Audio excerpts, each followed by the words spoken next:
Hello there, and welcome to the CP7 podcast. My name's Palm. And I'm Andy. And together, we are Chrono Passion 7.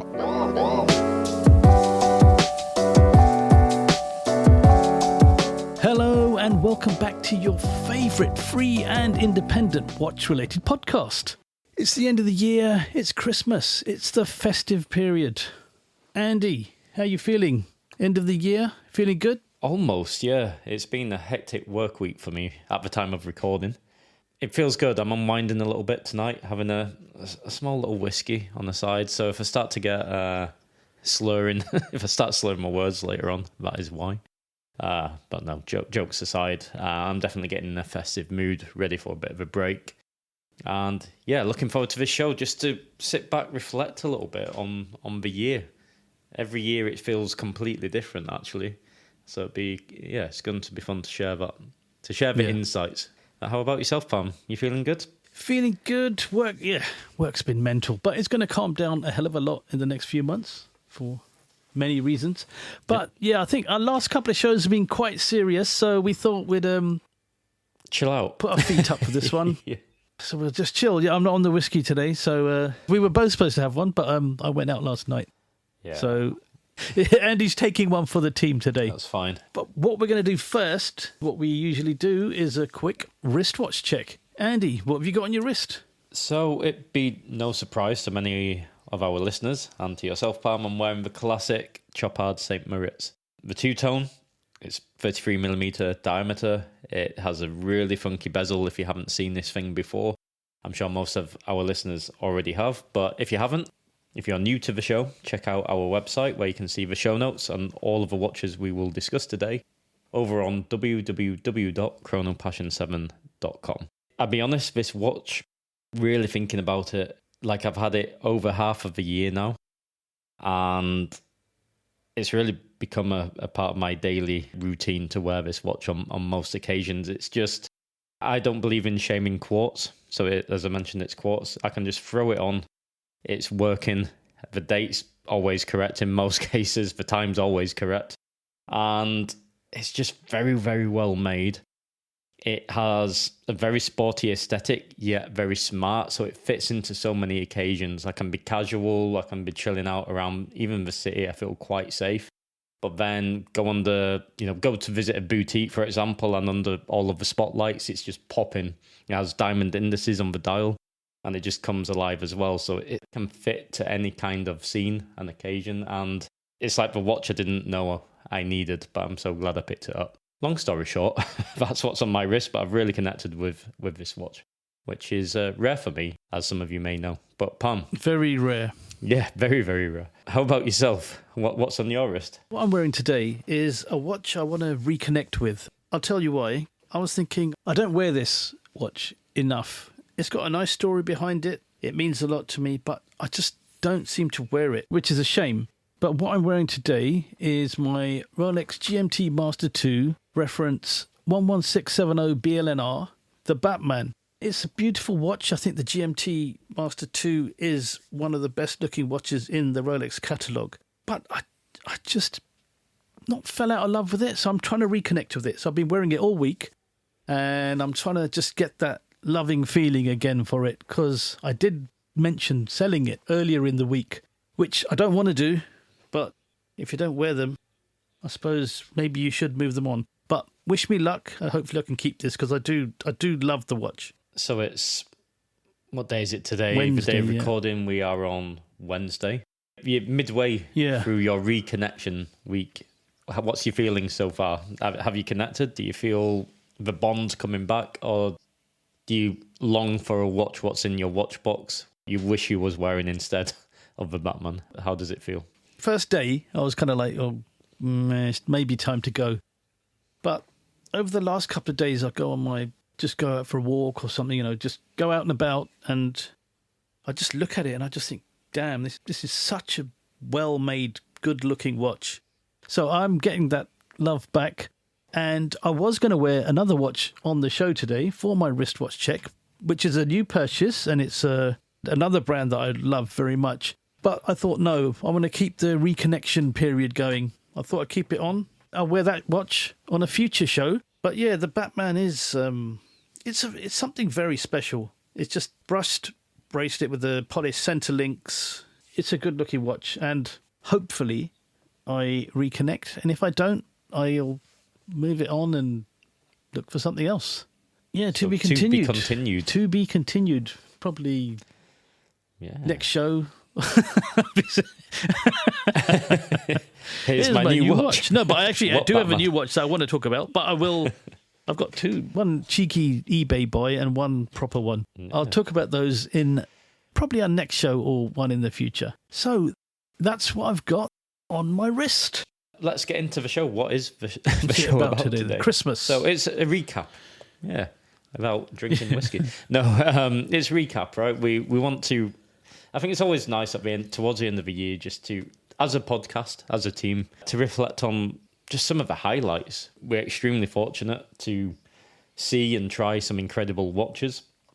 So I think first we want to get into like our top 5 watches each, which really stood out to us this year, and just reflect on just the highlights for us personally throughout the year, not like outside of the watch world, of course, within the watch world, and just some of the key moments, some of the special moments which stood out for us during podcasting and during the events we've attended throughout the year.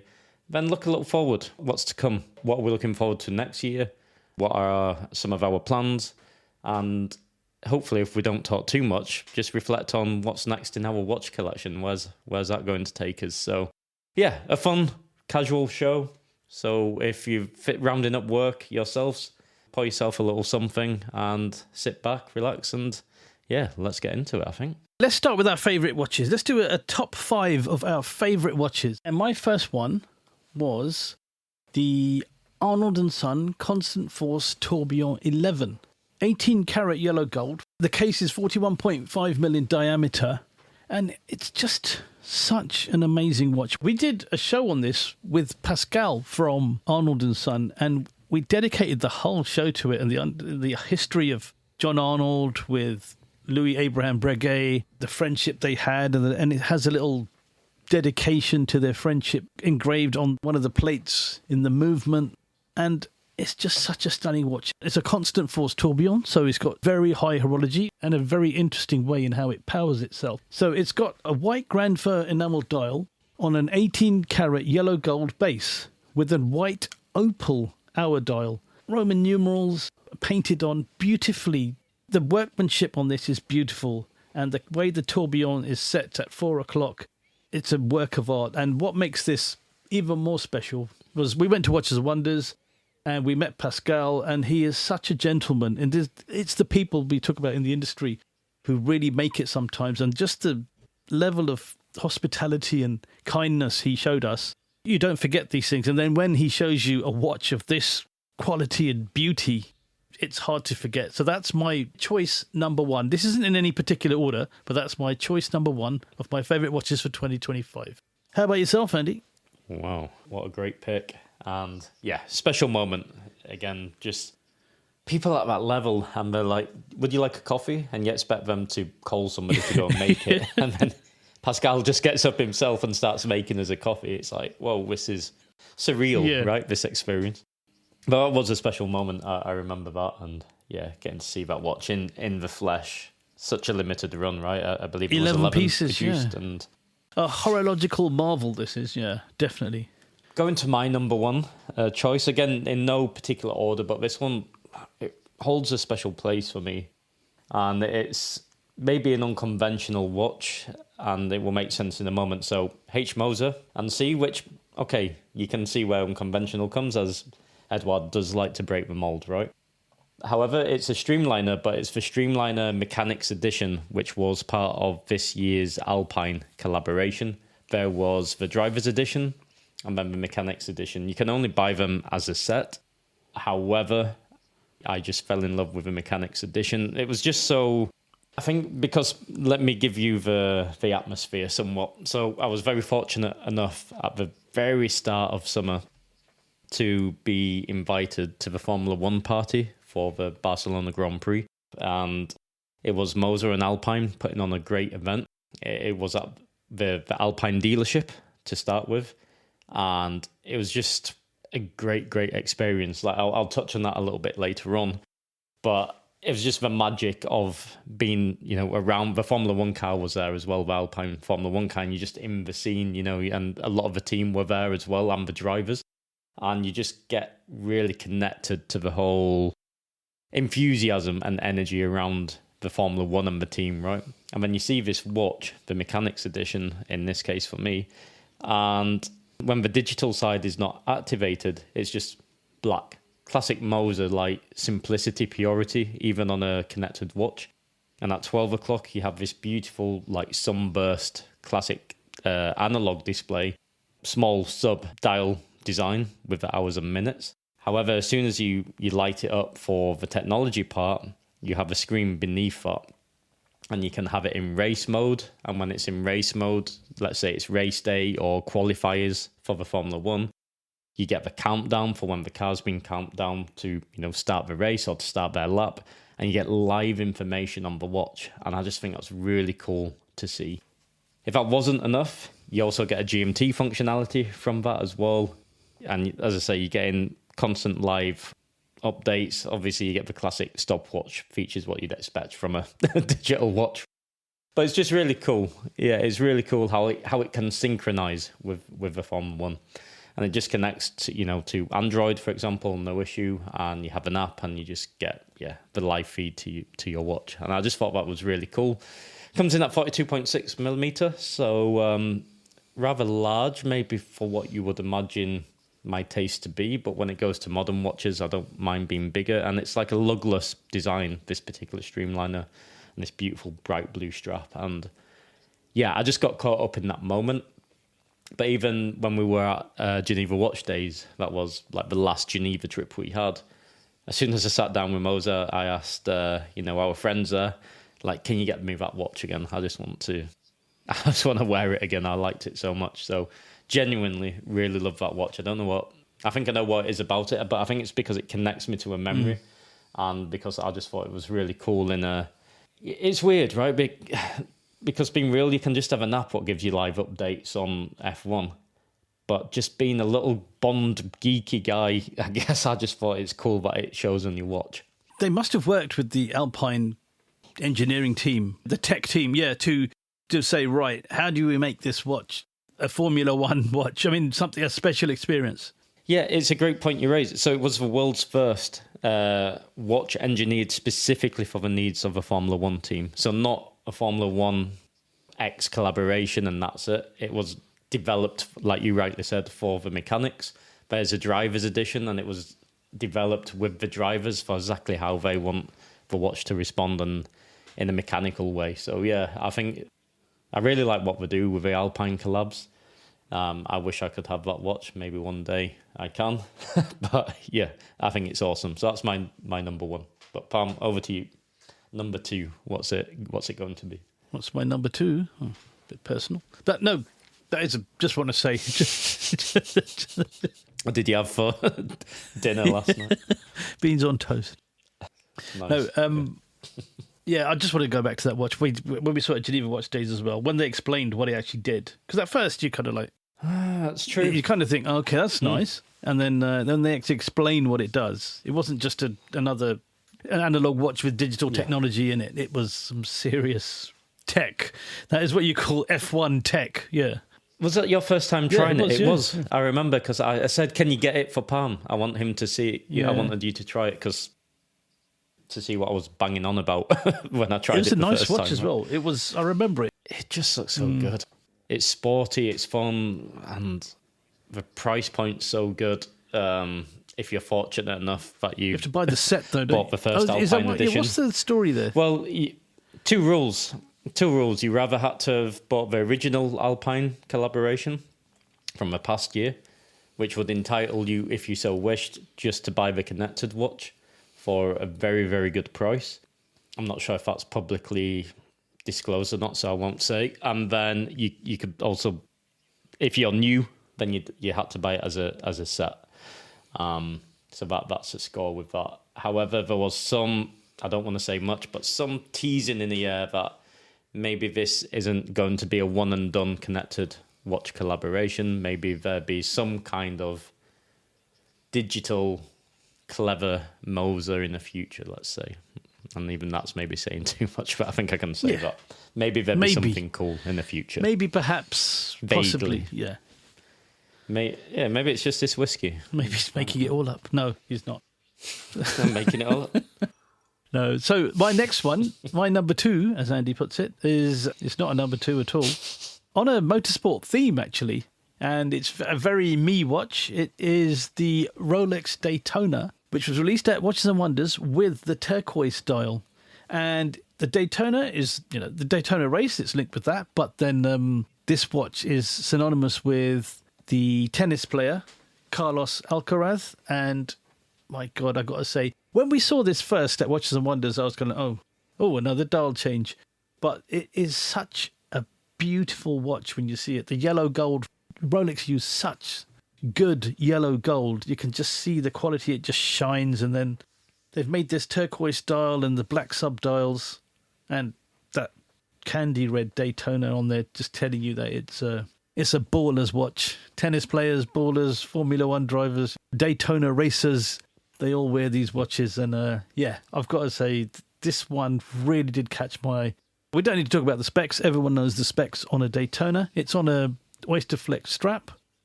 But yeah, that was my number 2.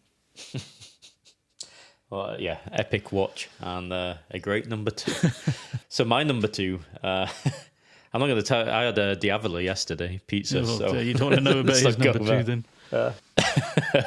But my number 2 watch, we're sticking with Rolex. Coincidentally, honestly, it wasn't planned whatsoever. So for me, the Land Dweller, it got mixed views, I believe, mixed opinions. Some people complaining about the numerals. For me, I loved it. Some people didn't like how aggressive, like the honeycomb was engraved. How deep it was. I loved it. Right, that's my honest opinion. When I saw it, I thought this is great. Obviously, these watches unfortunately get leaked, which spoils it a little bit before these events many of the time. So we already kind of knew it was going to be some kind of oyster quartz leverage.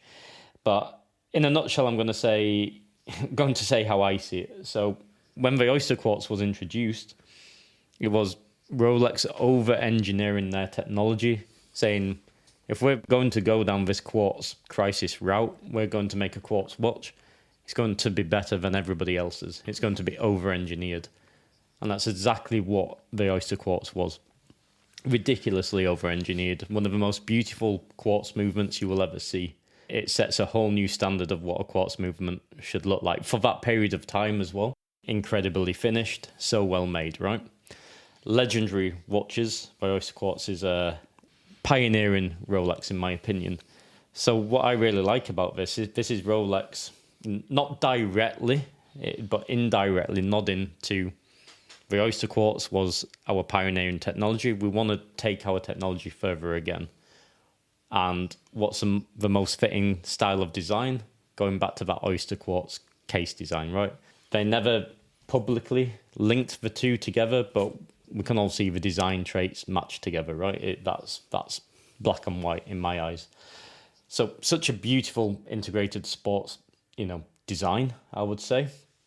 And what's cool for me about the Land Dweller is it's the first steel Rolex you get with an exhibition case back with a movement you want to admire. So with the 7135 caliber, and it has the new Dyno Pulse escapement with the new, silicone-based escapement, which just ensures that it's running more efficiently, more precisely.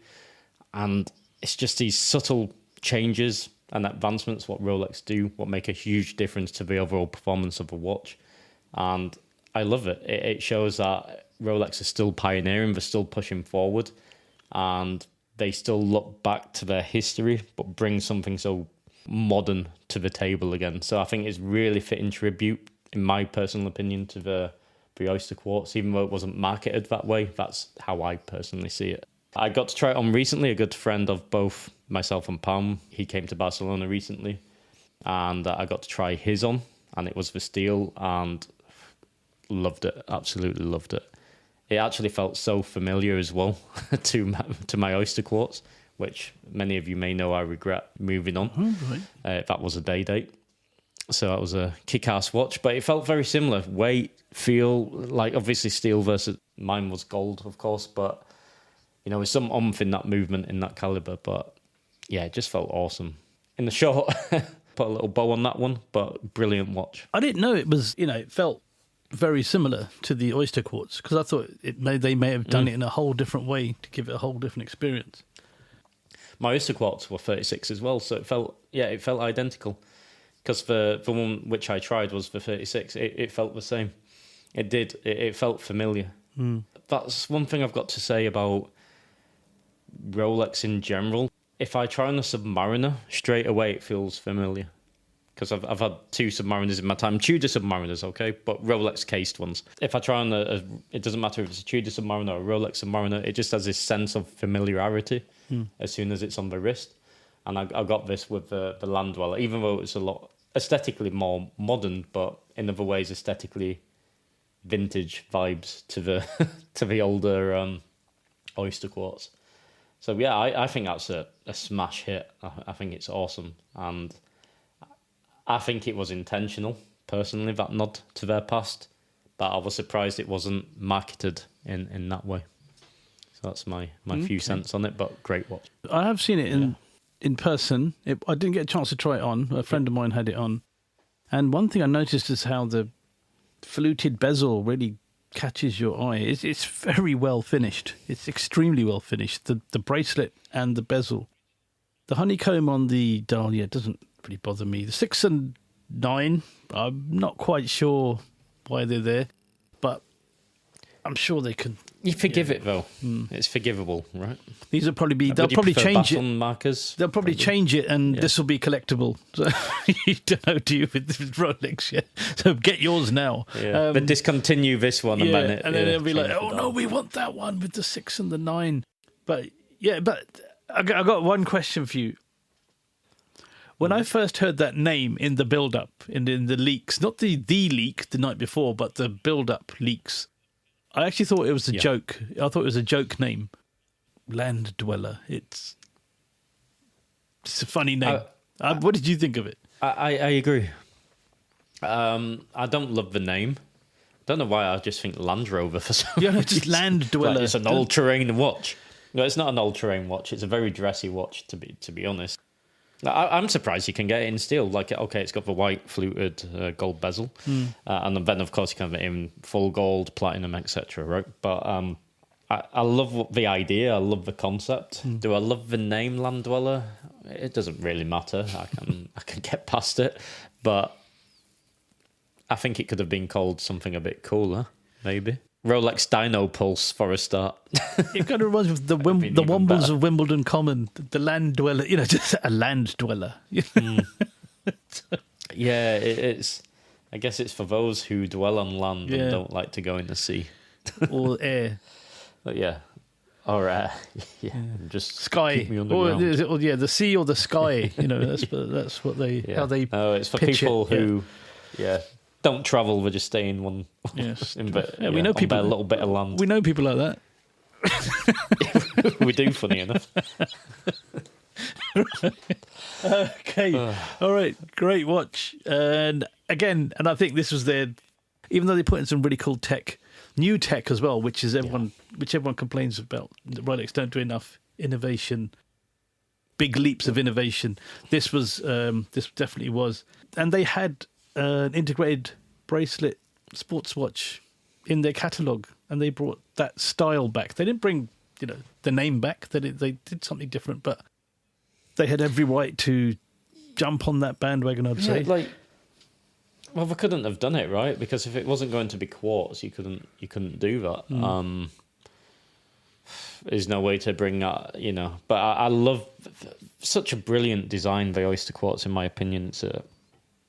I'm glad they brought it back, even though, again, I'm surprised they didn't connect the dots publicly because it's so obvious. But there's no mention of it in the PR, in the advertising whatsoever. Oh, for the Oyster Quartz? Yeah. So the Land Dweller, at the launch of Land Dweller, all us enthusiasts and collectors completely. Oh yeah, it's you can connect the dots, right? That's inspired by the Oyster Quartz.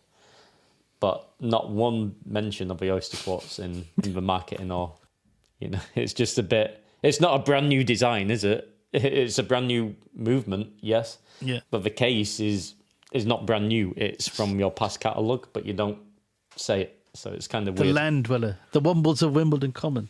But yeah.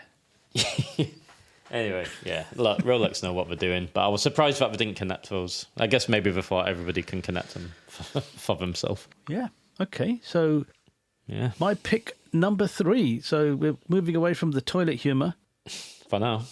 My number 3 is a watch that I really do love. Another series of watches that I really do love. And that was the Cartier Santos, but in titanium. They released a large model with a mechanical movement, caliber 1847 MC from Cartier, with a titanium case.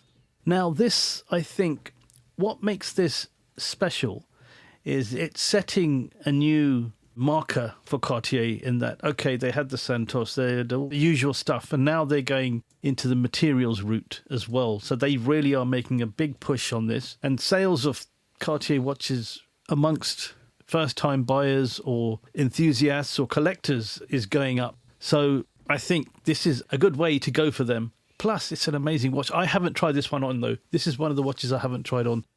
But I can imagine the way the Santos fits, being the owner of one, and the ultra lightweight material they've used, titanium. I think this one's going to be a real winner. Plus, you get a second strap with it as well, so you don't even have to have it on the bracelet. And they've got that quick switch interchangeable system where you can take the bracelet off very easily and you can replace it with that nubuck alligator strap that it comes with. Having recently bought quite a few straps, nubuck alligator ain't cheap. So they're giving you some quality. It's Cartier, of course. I mean, it's a brand I'm really in love with at the moment. But 39.8 mil with a thickness of 9.38 millimeters, water resistant for approximately 100 meters, but you do not go swimming with a Cartier Santos. This is far too elegant for that. And yeah, that's another pick from me. Superb choice. Yeah, what can you say? It's the Santos. You know what's funny though? Like in general, I find Cartiers just fit so comfortable on the wrist. Like the tank is, I will always say this is probably one of the most. Normally, I'm always conscious, like I know I'm wearing a watch. I can always feel it somewhat. When I had an old vintage tank, I forgot I was wearing a watch. Like it was there, but it was just so comfortable. It was like wearing just a basic bangle on your wrist or something. You don't even think about it. And I'd imagine with the titanium Santos, it will feel the same way because it'd be so lightweight. And the design is just a slightly beefier version of the tank in some sense. It must be extremely wearable in that configuration. So yeah, awesome. Cool watch.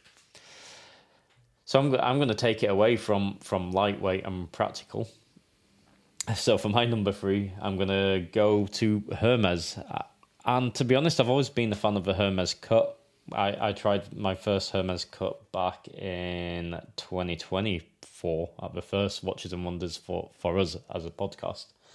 And I really like them. And initially it was kind of marketed as a feminine watch. However, so many people, men liked it. It's just a unisex watch now. But the particular cut I liked this time was Le Temps Suspendu, which is the suspension of time in translation.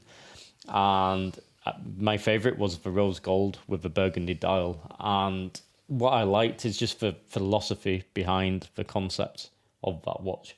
And what it does is at a press of a button, the hands will just minute and our hand will just set to 12 o'clock and just sit there. So you don't know what time it is.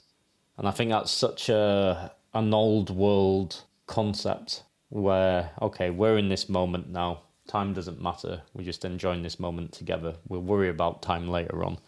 And it takes those daily pressures away, of I've got this meeting coming up or I've got this coming up. It just puts you in a moment, appreciate the now, forget about everything else what's going on. And I think we all need to do that sometimes. And a timepiece, what reminds you of that, it's kind of funny, right? It's a timepiece what tells you not to worry so much about time, which is interesting. Again, a push of a button, the hands will flick to the correct time and you're back to where you need to be again. So I think there's a romance to that, which I really appreciate. And the rose gold just really popped with a burgundy. Quite a big scale watch for me. It was around 42 millimeter from memory, so a larger size to, again, what I would normally go for. The way we designed the bracelet, the way the K shape is designed, it just fit really well. So yeah, that's my number 3. I think Hermes are a serious watchmaker. They're not just a fashion brand making funky watches. This is real horology with real philosophy behind the creation, which I truly appreciate. So yeah, that's my number 3.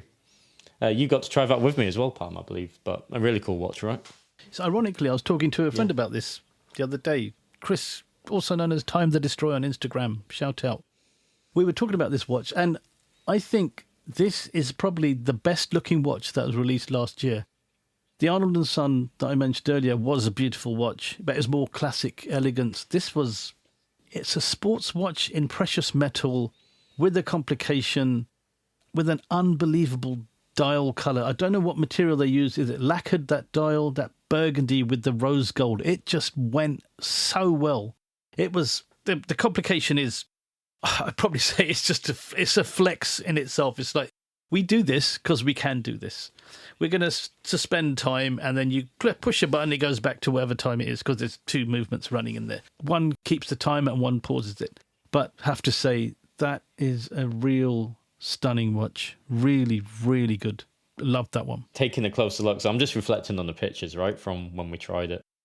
It's kind of a really soft textured center dial. And then also in the outer minute track, like of the center disc, it's got these little applied dots as well. There's so much like sunburst and texture going on the dial. And then you've got the applied Arabic style numerals. It's just so well executed. It is really so well done. And for a brand what often would be maybe overlooked by many, but should really be recognised more, I would say. Yeah, I think that's a lot of Hermes love. So what's on number 4? Oh, over to me for my choice number 4. A watch that was at Watches and Wonders, and we didn't get a chance to see it, but I did get to see it at a JLC event in London a few weeks ago. Amazing event at the boutique. And it is the Jaeger LeCoultre Reverso Tribute Monophase Small Seconds. And now this is all in pink gold. And it's an absolutely stunning watch. I mean, the dial is got this amazing granular texture. It's all gold. Everything on there is gold. It's even got a Milanese bracelet, again, in pink gold. There's some watches that you see and you forget quite quickly. And there are some watches that it takes a while to register that, okay, well, that's quite... Like the Daytona. When we first saw it, I thought, okay, that's nice dial colour. But then over time, I just thought, wow, that's an amazing watch. But this, from the second I saw it, I was like, I cannot wait to see this. It was a shame we didn't get to see this at Watches and Wonders. But when I did get to see it, it was a real treat. Beautiful, beautiful watch. And it wears so well. JLC Reversos are iconic. They're special. And with that rectangular shape, they may not suit everyone. But I think on the wrist, this was beautiful. And the weight and heft of that gold as well is something special. Typical Reverso layout and with small seconds, monoface, but a stunner, a real stunner. Beautiful, yeah. Very old. For me, it gives me old money vibes, old world vibes, that one. It really does, yeah. Especially on that gold mesh bracelet, yeah. I have a bit of a love for JLC at the moment since my early 40th gift from my parents. It's amazing. JLC is an amazing brand. It's very great brand, yeah. Overlooked maybe somewhat in certain areas. Anyway, that's a whole other show, I think. We did that. No, that's the next one. That's the follow-up on the Trinity show. That is true, yeah. That's the JLC special, the Rolex special show. Exactly. Yeah. Cartier special. Marathons coming up. Moving to an equally special brand for my number 4 is with Zenith. And it's a brand which, let's say, we both hold in high regard, right? We had a great experience when we got to visit the manufacturer a few years ago. And when you have these experiences, when you're actually there and you see the passion and love what goes into these watches, it gives a whole different perspective and connection with the brand. They released some interesting and fun watches for their 100th and 60th anniversary. However, as cool and interesting as they were, the one which really stood out to me was at a more recent event, going back to Geneva Watch Days, where I got to try, and Palm also, we got to try the Zenith DeFi USM collaboration. For me, the green dial, instantly, I loved how that popped. I'm sure maybe Palm had a different favourite colour, but we can talk about that in a moment. What was cool about these was just the whole concept behind it, right? It was putting the El Primero 400 automatic caliber chronograph inside a DeFi, the first of its kind. It's on the Gay Freyers style bracelet, which just, to me, looks awesome, especially for the climate which I live in, being in Barcelona. It just, had a cool vibe. And you've got to think in Geneva Watch Days, it's kind of end of summer, but still nice weather, and you can go to the balconies at these events and just get the perfect lighting for the shot, and it just really lit up that whole dial. Now, USM, I'll be honest, I'm not a furniture expert, so I was like, okay, who is USM when researching about these watches? And they do really cool modular furniture, kind of 60s vintage vibes, but what was really special is they made the actual watch case itself modular like this furniture as well. I really liked what they did. It'd be a piece I'll never be able to get, as it was only 60 per colorway. When we were speaking with them at the event, they've all almost gone. But really cool. I liked what they did with the DeFi. I think they're taking the DeFi down an interesting route with this collaboration, and I look forward for the more standard range they hopefully continue with this concept in mind. But for me, that really stood out to me, and it was just the pop of colour, the chronograph in the DeFi shape. I just thought the DeFi got the love it deserved, in my opinion. But yeah, curious, Pam, which was your favourite? And do you feel the same around this one? But I thought they were really cool. I think these flew under the radar for some reason. They're really cool. The USM, again, I didn't know what it was, but then we soon found out because we got the little demonstration of the cases it comes with and the whole modular furniture vibe that USM have. That green is hard to beat because this is unique. You don't see many watches in that kind of green. So again, I think it's synonymous with the brand. Like really lacquered and bright. I think it's synonymous with the USM brand. But if I wasn't to choose the green, I've got a thing for orange watches, but I'm not sure. I'd say the yellow and the green for me were the two standouts. In Barcelona, I think the yellow would look amazing in the sun. But that green, it's very earthy. It's a very earthy spring kind of colour. It's like new green, if that makes sense. Yeah. Like you've seen the show notes, right? So make sure to go to the show notes, www.chronopassion7.com, where you can see this crazy, earthy, bright, popping green dial. But yeah, that's the best way to say it. It just lit up, right? It just popped with so much colour and vibrance. But all of the colours did. But yeah, maybe I've got a thing for green dials. Maybe. I don't know. At the moment, I just really liked that colour. Was that the first chronograph that they've done on the DeFi? Yeah. Yeah, I'm pretty sure. Okay, yeah, so I remember them saying that as well. So that's quite unique as well. But that DeFi's got that octagonal silhouette and a 14-sided bezel. So really cool. On to my final pick. When you do what we do, you see so many watches throughout the year. I'm thinking like pre-Watches and Wonders. So I'm thinking that was last year. So I went through some photos and I thought, okay, I've got to pick another one now. And I was like, oh my God. I actually got hands-on with the Vacheron Constantin 222 in steel with that blue dial. And I was just thinking, this is a no-brainer. This could have been the first pick. Again, they're in no particular order. But this could have been the first one I chose because, one, it's such a sought-after watch. There is a lot of hype around it. But two, it's Vacheron. And a common friend of ours invited me kindly to the Vacheron boutique where he's a customer. So then you get to go upstairs to the special section in the boutique, and you get to see the watches that they wouldn't show everyone usually. And I got to see the gold one and the steel one, but the steel looked amazing. And I heard some criticism that the blue dial is a bit washed out, but I think that adds to that vintage kind of look. It kind of gives it a bit of an edge. It just worked. And it's got the little gold Vacheron Maltese cross in the bottom right-hand corner. Superb. Worked perfectly. I mean, it's 37 mil, so it's got a nice size as well. It's not overbearing. It doesn't dominate your wrist. It just sits on there so well and just looks incredible.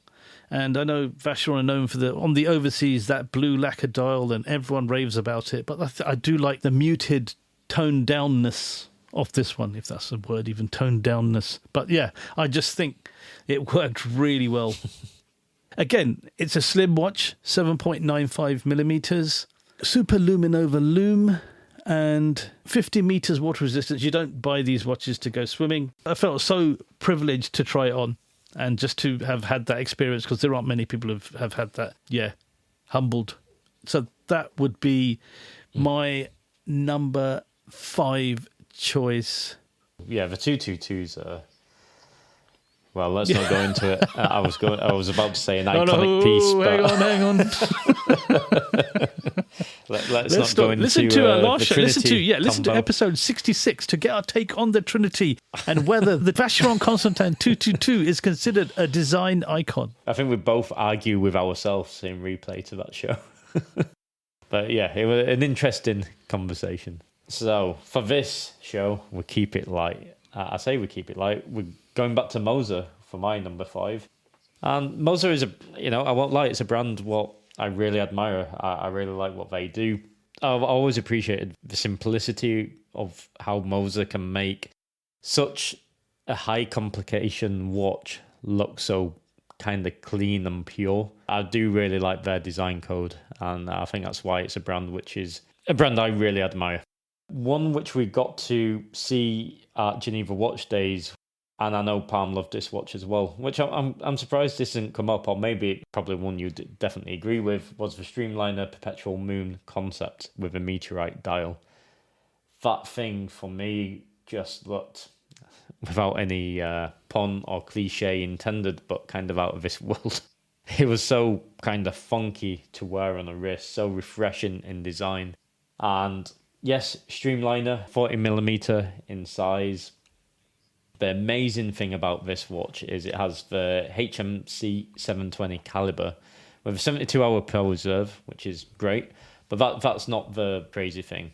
The thing what's so ridiculous about this particular watch, other than it being aesthetically beautiful, in my opinion, like the way that meteorite has been treated with this golden tone, when you've got the really simplistic, pure kind of moon phase at 6 o'clock. Like it's something to, again, you really need to see it in the show notes. It just looks so fresh on the wrist. The crazy thing here is the moon phase complication.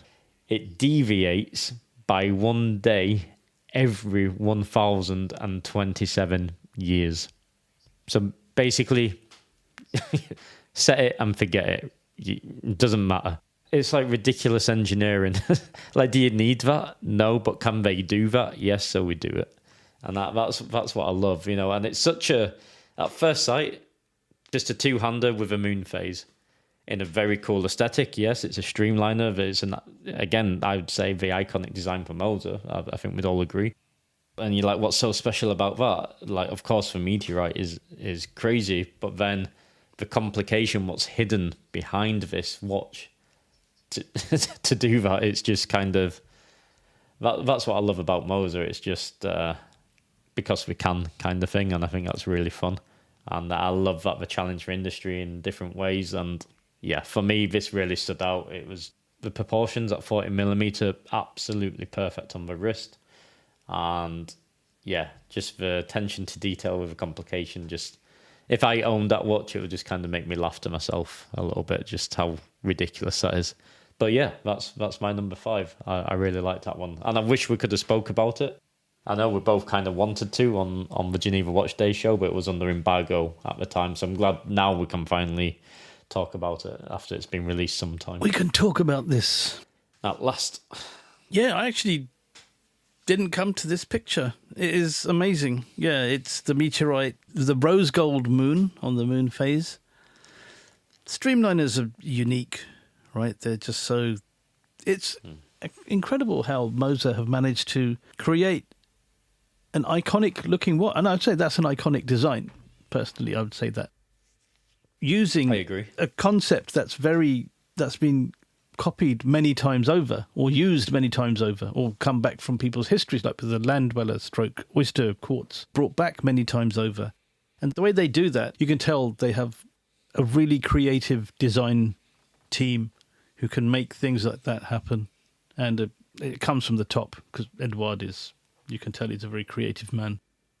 And yeah, that was beautiful. Yeah, we couldn't talk about it. I was wondering why we haven't talked about this before. Yeah, but incredible. And also, just another shout out to the Moser. I did love their Star Wheel watch. That was my personal favourite from them, from Geneva Watch Days. Awesome. That's it, right? For any other mentions you want to get There out there? is one more mention, one special honourable mention I want to make. And that's for a brand that I think has just blown up in the last couple of years. And it's a brand, I don't own any of their watches, but I've been to many events and there's a lot of people talking about them. It's Christopher Ward. And the Bel Canto really put them on the map. They are being looked at by many collectors and enthusiasts alike. But the one that really blew me away was the new Christopher Ward C12 Loco. Some say the design looks very much like a Chapek Antarctique. But to me, I think what they've done at that price point, using that design with the bridges and the balance wheel showing, until you see it in person, I don't think you can truly appreciate it. When I first heard about it, I was skeptical, let's say. Skeptical at best. And then when I saw it, it just, in a room of static, just people shuffling around in a room, and you see that, and the balance wheel, the constant motion of that wheel, it catches your eye. It's an eye-catching watch. The dial, the way, the texture, the one that stands out to me is the orange. The blue is very nice, the dark grey is very nice, and the white was the one that really caught everyone's attention. But to me, the orange, I mentioned orange watches earlier when we talked about Zenith and how I like an orange dial. But this one, on the orange rubber strap, the 12 is their entry into integrated bracelet sports. They don't have a history of it, but I think this one could be their special piece, and it really did get my attention. I've seen it twice, and both times I've always asked to see it. And just to add, the second only in-house movement that Christopher Ward have used, the power reserve is 144 hours, and we're looking at just over £3,500 on a rubber strap and a deploying clasp. You're talking serious watch. Yeah. Bang for your buck. Definitely. Good value. Great value. Definitely. I certainly agree with that. I think that then takes us to... I think we could cover hundreds more watches. We could cover hundreds more watches, but let's cover our year. Let's cover what our highlights were.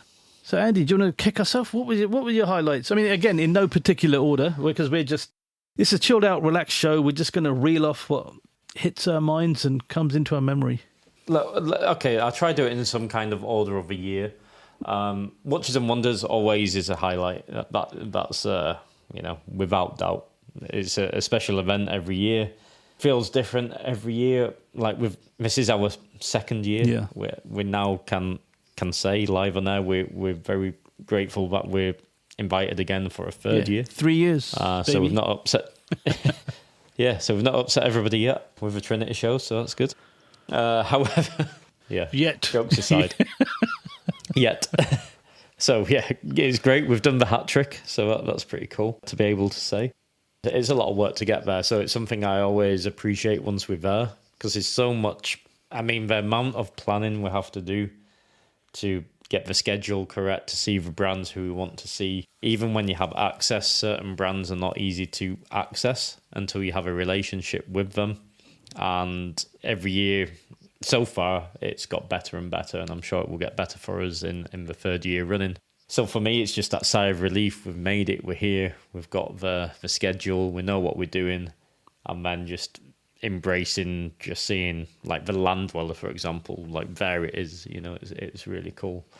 Or seeing the Constant Force Tourbillon 11 with Arnold and Son after having the show with Pascal. It's a great, just to connect the dots sometimes at these events. And yeah, just all the amazing people you meet along the way. It's a great way to start off the watch event year, I would say, from my perspective, like major event. I'll go with that as my initial highlight. I always love Watches and Wonders. It's always a dread and fear, but sheer excitement at the same time, I would say.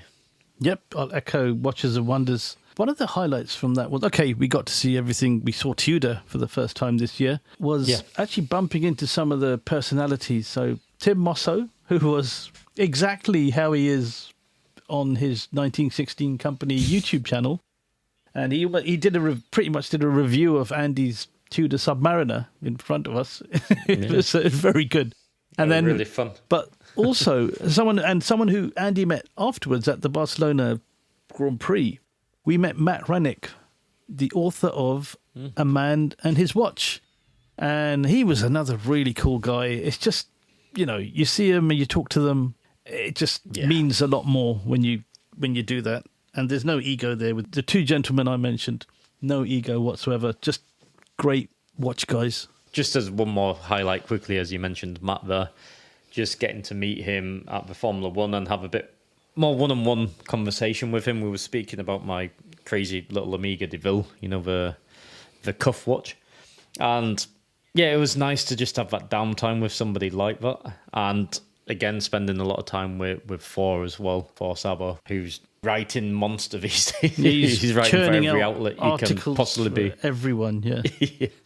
He's an article machine. You name the publication, he writes for them. Like, huge congratulations, he's doing great. Like Houdinky now. So, but he's such a humble guy. You have great conversation. He's so passionate about watches. So getting to hang out with both of those guys at the Formula One again was at that event. It was that was a highlight for me. It was really cool, really interesting. So that's two for me. So I'll stop talking now, Palm. What are yours? You get to now. To be honest with you, the biggest highlight for me last year has to be, and this is, we talk watches and these are luxury items and not really necessary. But for the last 2 years, every January, I've challenged myself to wear one watch for the whole month of January, and I post it in Instagram, and that's it. Everyone's, what a nice bit of fun. But this year, I bought my Speedmaster first Omega in Space, the Gen 1, in January. I think it was literally second. It was very early on. And I thought, you know what, I'm going to do. It's a special watch because I do love that watch. I'm going to raise some money for charity. So a charity very close to my heart is the Alzheimer's Society. And I thought, right, what I'm going to do, I'm going to, for every day I wear this watch, and if I make the full 30 days, I'm going to donate £30 to the Alzheimer's Society. And you know what? If I do it, then I thought, if I do it, I'm going to double it. I'm going to donate 60. And then I got a message from a friend saying, you know what? If you do that, I'll match your doubled amount. I was like, whoa, this is like on the same day. So I was thinking, gosh, okay, well, that's brilliant. And then there was a whole flood of people, Andy included, who joined in this Speedy January challenge. For me, I was doing the challenge, but it's raising the money for charity. It doesn't go to me, obviously. And in the end, all of us, everyone who contributed, thank you so much if you listen, we raised over £1,000 globally. So there were people from the US doing it, people from the Maldives. It was unbelievable. It was just, wow, I've actually done something useful. I've actually helped. I've made a difference.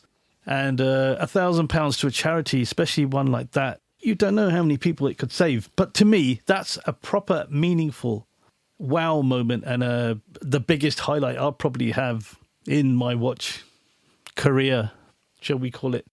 But yeah, I'm thinking about doing it again. It's very hard. I'd love to raise the money again, but I can't expect people to donate every year. But I might try it again in January and see if we can just make it a regular thing. Again, a big thing. It was. Yeah. No, that was truly special. And I think it shows you how good the community is, like how great the people are. It does. Who we get to call friends and acquaintances. They're all great people, right? I made new friends. I actually made new friends on that. People on Instagram, but people I'd never spoke to. They'd reached out to me via direct message. And it was like, wow, thank you so much. And you hear some stories from some people who have people they know who are suffering from it, and they it made them think, right, yeah, okay, yeah, this is really good, and they all we all did it. We all did it together, which is amazing. One what I'd love to do actually this for January is maybe Parkinson's, as my uncle suffers from that, unfortunately. So I think that's could be a nice cause to support. I think it's an interesting one. I didn't plan it at all, so it could have been done better. Imagine with planning. yeah, exactly. Yeah. Cool. Yeah, give back. We're in quite privileged positions in this. If you're in this hobby, normally in quite we're quite privileged in certain areas, and it's nice to give back when possible. Yeah, and I've made a list of my highlights of the year, and nothing even comes close. Now that I'm reading the list, I'm thinking, I'm going to throw the list away. It doesn't mean anything.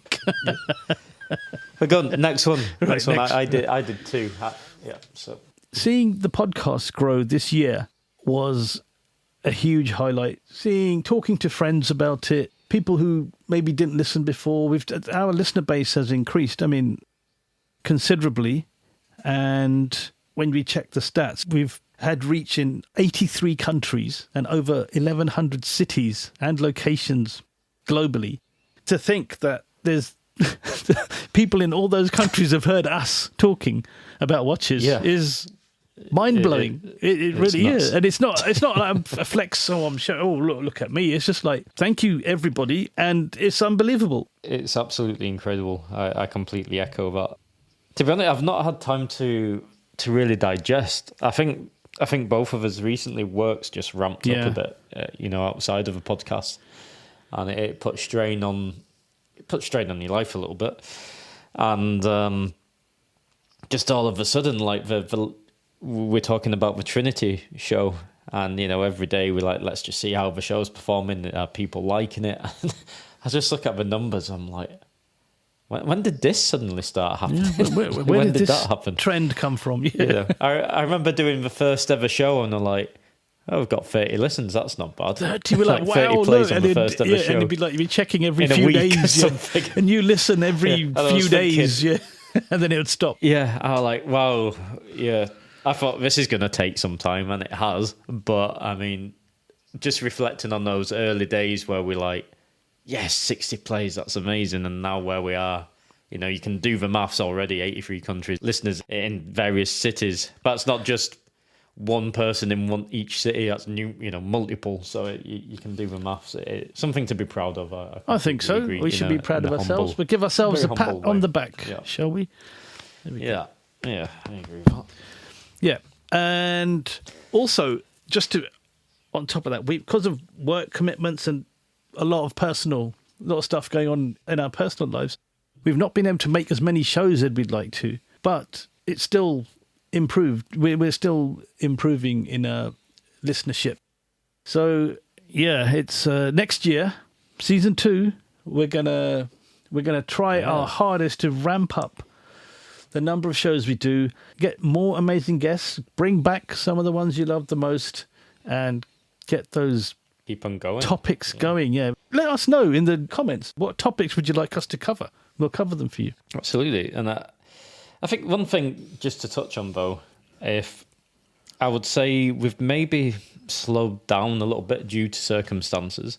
However, during that slowdown, we've really focused on the quality of the production of the content we put out. So if we reflect on like the collectability collaboration show, which I believe was that episode 60 from memory. Yes. That's right. Patek Philippe collecting marathon. That show took a lot of thought from the questions. Getting John and Tanya on the show, this caliber of guests, you've got one shot to get it right, really, and make the correct impression on these people. So luckily we can do a part 2 next year.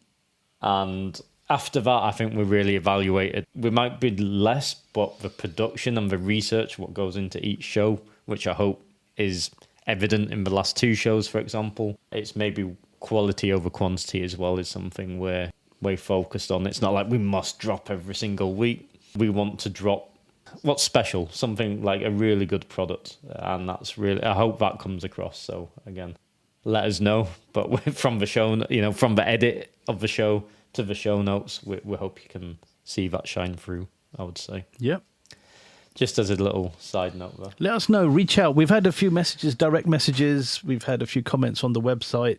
Contact us on Instagram if you want. Preferably the website, but however, whatever makes it work for you. It's always nice to talk to you and hear your stories, especially about the Grail watches. We had some really good comments on that. Yeah, were brilliant. Yeah. Thank you, everyone, for commenting and sharing that with us. One more I think we'll talk about is the limited edition 10-year anniversary party, where it was the first time the podcast was a media partner as well. So another milestone for us, another proud moment, and just working with Pietro at the limited edition, Ollie, Sam, our new mate, he's just a legend, and the relationship is going to continue, and we just love spending time with them. It's taken a lot of hard work to obviously build relationships, but that's quite a special one, and that's a highlight I want to call out for this year. Again, just with a flurry of things happening, I'm like, yeah, we're media partners with the limited edition. It's kind of, there's so many cool things happening. There's some things we can't mention yet as well, but we'd be very excited to in the near future. Yeah.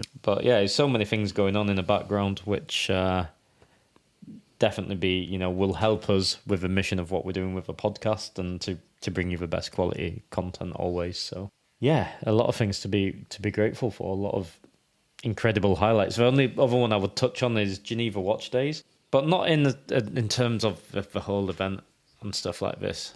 The way I reflect on it is, I remember that's our third Geneva Watch Days, right? Yeah. So I'm remembering our first one, and we've talked about this before, so I won't go too deep into it, but just kind of what do we do, fish out of water, how do we fit in with all of these pros and expert journalists, and we're just still figuring out what we're going to do, to then being there for the third year and just hanging out with the people who we looked up to. It's just a surreal kind of thing. It's like you're in that gang now, and it's like, how did this happen? Yeah. Like what we're doing here. Yeah, why do you want to hang out with me? Why do you want to talk to me? I don't get it. I don't. I get that. I don't ask myself that question. I know why they're hanging out with me. No, I'm joking. But but it's funny, isn't it? It's like, it's just very nice, I think, isn't a way of putting it. It's surreal. But I get it. Yeah, I get it sometimes with some of the guys in Red Bar in Barcelona, and they're like, "Oh, we're in a privileged position because we've got somebody like you, Andy, who we can ask questions to about." I'm like, "What are you on about? What do you mean?" But it's crazy. People, it's something that's quite kind of strange to accept, at least for me.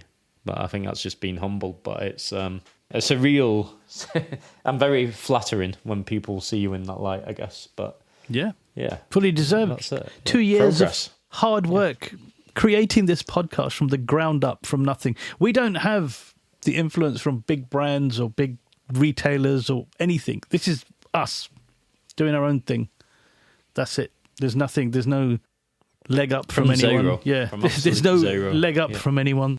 It's just all us. And we don't want to boast, but it's nice to just highlight your achievements. One thing I'll say, it's a question you get asked a lot, like, how can I do, especially when there's new people on the scene who want to break into the industry and stuff, and like, how do you do it, and who can I speak with? It's like, just do it. Yeah, do it. There's no secret sauce. I think people respect you more when you go out and find it yourself than if someone's done everything for action. you. Yeah. Put your neck on the line, go out there, go to the events, even if you know nobody, show up and show that you're serious and you want to make an effort. If you sit behind your phone posting the odd picture on Instagram, it's probably not enough to make it unless you get very lucky with the algorithm. But I mean, it's not really what it's about. If you really want to make it in the industry, you've got to go engage with the people, spend some time speaking with the CEOs, relationship build, and that comes with time and dedication. And I don't think there's any other. That's what we still do today. We're still doing that today to grow and to expand. There's no. Yeah. I wish there was a secret sauce, but there isn't. Passion. There isn't. Passion. Chrono Passion is the secret. As long as you've got the passion for chronos, that's it. You're in. One thing I want to shout out is a big shout out to Cartier and Alistair from the Alliance of British Watch and Clock Makers. They are awesome. We have got to know them quite well over the last year also. And to see them at events, I was at a recent Time and Tide British Watch and Clockmakers Weekender. Cartier was there. Great to see her. And again, it's just this community that's being built by us, the Chrono Passionati. Hopefully it grows and we get to know everyone better and just get more and more involved in it. But British Watchmakers Day 2026, be there. Join the British Watch and Clockmakers Alliance as well. It is so worth it. And one light-hearted highlight I have, which I know what this is Andy, if I had a camera, I would have taken if I just had thought of it at the time. Listen out in episode 63, where we go to the Beau Rivage and Andy thinks they're going to give us a free breakfast. And then we find out it wasn't free. And just the look on Andy's face, episode 63, here to hear the story, just the look on his face is something I will never forget. It's just trying to,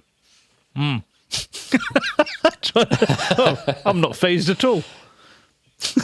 It wasn't Coke, extra Coke, the nonchalant. Yeah, I'll have a Coke as well, please. Oh, these pastries are really good. Are you sure? We're having coffee. Why you need a Coke? Well, I needed the energy for the day. You didn't need it erased. Yeah, the thing is, it wasn't so much about the price of the bill. It was the price for what we had. What was which is the price of the bill. Which is the amount. Yeah, but you know what I mean. Bill. It's not like I know, but I mean it was like how much for this? You know what I mean? They were funny. At least we got a laugh out of it, right? It's something I'll never live down, probably. So at least I'll never forget either. Yeah. So. Yeah, it has to be one of the. It's definitely a light-hearted highlight of 2025. Yeah, definitely. So I think we probably need to go to the future, right? Yeah. What's happening in the future of CP7 watches? You buying any new watches, Andy? Potentially. Potentially. I think we're always buying new watches. We're always buying definitely new not watches, going to be a 2026. Of course, I'm going to buy a new watch of some description. Will it be a Trinity watch? Maybe. Will it be a non-Trinity watch? Maybe. Watch this space. Watch this space. Well, I've already bought 2 watches recently, so which I'll talk about next year. But one of them, both of them, I'm really enamoured by, and they're both at completely different price points. But yeah, watches. I tell you what, next year, I tell you the number of times I came close to getting. I think my watch purchases this year went through the roof, which I have to calm down next year. Definitely have to calm down next year. And I still got a hankering for a Breguet Type 20. That's interesting. Yeah, because I just like the flyback chronograph aspect of the Type 20. Because the flyback chronograph, it's a Breguet. It's got the coin edging on the sides. It's just, I have spoken to people that say that's not why you buy a Breguet. You don't buy a Breguet to own a Type 20. You have to get a Tradition or a Classique. Maybe something like a Breguet Classique. The Tradition probably a bit above my budget. But I reckon a Classique or the Type 20. 2 very different watches, but both Breguet. But I don't know. There's something about that watch that really does sing to me. So that could be something that I go for. Maybe. Who knows? Yeah. So, yeah, I think it'd be an interesting year for both of us, watch wise. Especially if you fail to fall back in love with the Batman, then who knows what could appear. That's true. In replacement. That's true. Yeah, no major changes in my current lineup for now, but definitely, look, it's my 40th next year, so I think that tells you all you need to know. There will be something inbound of some kind of level. So let's see. Something cool. Something cool. Yeah. That's it. I think that's our time for 2025. Andy, do you want to lead us out? Yeah. I would just say thank you for all of your support throughout the whole year. Thank you for listening to our mad ramblings. Thank you for listening to all of our amazing guests. As mentioned, we're always just getting started. There's a lot of exciting things to come in the new year. We're going to ramp things up. So it's been a tough year, like we mentioned this year, but next year is a brand new slate. And yeah, we're going nowhere. So stay with us. It's going to be a great journey. And we wish you all a very Merry Christmas, a great positive start, and a great positive start to the new year. So with that said, that is hasta luego, adios from Barcelona, and I'll speak to you all in the new year. Yeah, speak to you next year. Great message. Yep, thank you all for listening. In 2025, our Chrono Passionati, I'll now call you. It's been a journey, it's been a ride, it's been a great experience making these shows, and we're glad you've enjoyed listening. So, for 2025, you've been listening to Chrono Passion 7 on the CP7 podcast. So, from London, it's Toodle Pip and laters, and we'll see you, and you'll hear us, in 2026.